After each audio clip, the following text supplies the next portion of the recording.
Life is not easy. It is not. Don't try to make it that way. Life's not fair. It never was. It isn't now, and it won't ever be. Do not fall into the trap, the entitlement trap, of feeling like you're a victim. You are not. Get over it. Get on it. Those things are more rewarding when you break a sweat to get them. We overanalyze because we're unsure. Time costs lives. Growth only comes through pain. No pain, no gain. It's the same in life. Tough love gets the job done. Now, why do you pursue things that scare you? Why seek the role that's hard? Because it costs me something. Because it costs. It comes with a price. It's not really a risk unless you can lose the fight. When you do, you get stronger. You get more aware. You get more respectful of yourself and that which you fear.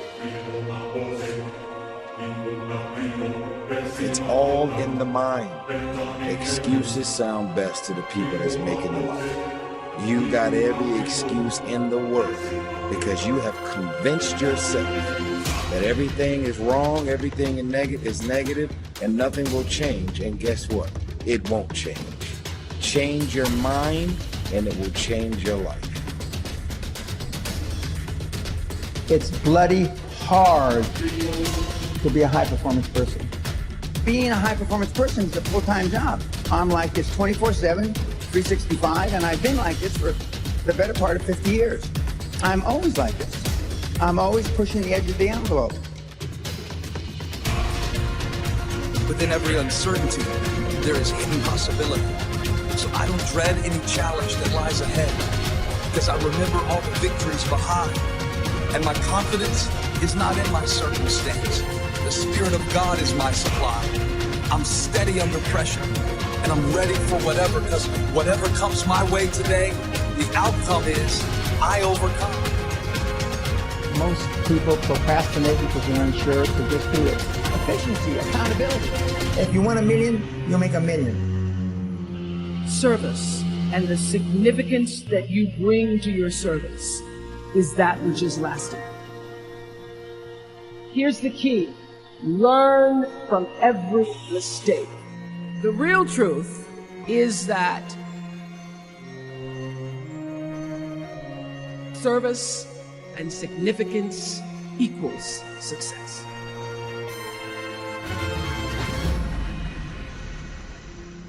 If you want to find heaven, you must go through it.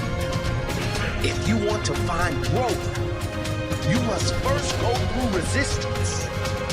Go through pain. You have to go through hell to get the results. Go through hell to get to your heaven. I cannot grow without pain. I will not grow without pain. Pain is my friend. Pain is my gift from the gods of growth. Pain is my employee. I order him to give me more. He isn't working hard enough. He must give me more in order for me to grow. See, sometimes we think the pain is what controls us. It's actually our subconscious mind. That if we ever tapped into that, that's what dictates most of our lives. Because see, pain is tricky. Because if you don't control pain, think about what you do the moment you feel that, right? It's back to the two sides of pain, the two sides of pain. See, at that point, I feel like a victim when you fall. What makes your mentality change? If there's a great situation or there's a bad situation, how do you dictate that based off the level of pain? I think that's where we get in trouble. So when I started cycling, when I started going to see these doctors, I realized that I turned my greatest pain into my greatest achievement.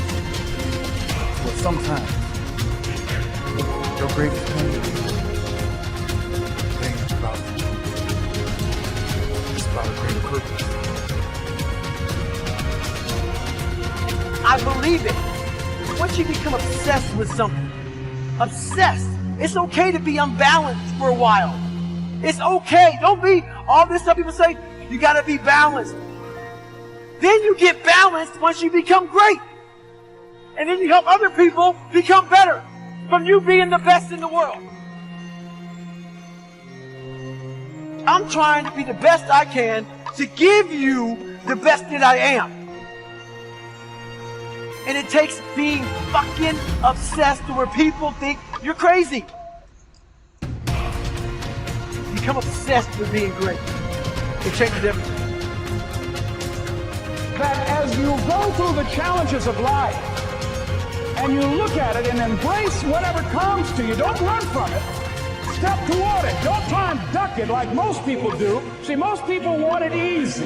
See, easy come, easy what? Easy go. How you gonna show power if you're not up under attack? How you gonna show resistance if something's not trying to pull you over? Resist, resist. Stop being neutral and stop being indifferent. Resist. Take a stand and resist.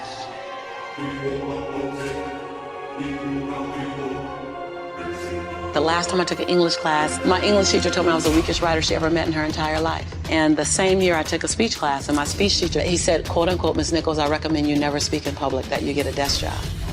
It was demotivated people, sad people hurt. Sad people make other people sad.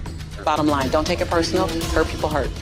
I had to literally be willing to not only relocate my mind, but relocate my body so I can relocate my finances, relocate my possibility, relocate my son's future. I was very clear the future my son was gonna have if I didn't do something. And I was not subscribing to that, not on my watch. So I was willing to be radical. See, most people want the convenience of transformation without the inconvenience. So if you want to have a conviction for something, you have to sign up to be inconvenienced. We're trying to find convictions and passion and breakthrough on the inside of our box. Well, when you realize that the box doesn't even exist, and so when you start thinking like that, all of a sudden, everything is possible. So I disrupt people when I say, you want to make me extraordinary, because it lets you off the hook. What if you do? What if the God that we call God, the divine, whatever your faith is, what if there's no partial? It's not going to give me a hookup and not give you one. Not going to give me an opportunity and not give you one. I'm just not going to stop because I believe all things are available to us. I'm just willing to go after them. Are you willing? And then that is so disruptive because then you got to make a decision. Because it's easier to live inside the parameters of, well, as a black woman, well, as born and raised in South Central, well, I'm dyslexic. I wrote 7 books. I'm dyslexic. I'm not perfect. What I do really well is I manage my imperfection well. And so we're all waiting for perfect. It's an illusion that will never come to you, and it's an excuse to never show up and play. Your story is not meant to be your fortress. Your story is meant to be your fuel.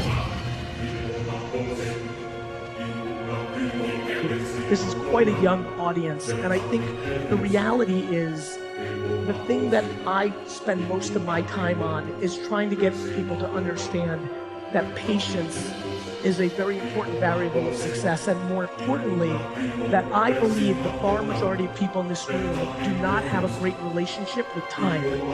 I am fascinated by people in this room who are stressed at the ages of 18 and 22 and 25 and 29, like they're running out of time.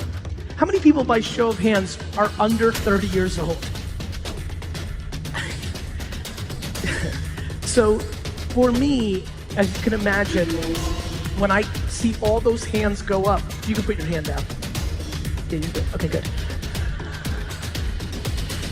When I see all those hands go up, and I know in my mind, with the way that modern medicine and technology is going, that the far majority of this room is going to live for another 80 years, it really gets me excited / concerned when people want their business to be huge next year. The quicker you want it, the more vulnerable you are. The quicker you want it, the more vulnerable you are. And what has been very fascinating for me is, even though on YouTube and Instagram and maybe some of the places you guys see me, maybe my energy is high, maybe my style of communication is fast, but my business actions are extremely slow.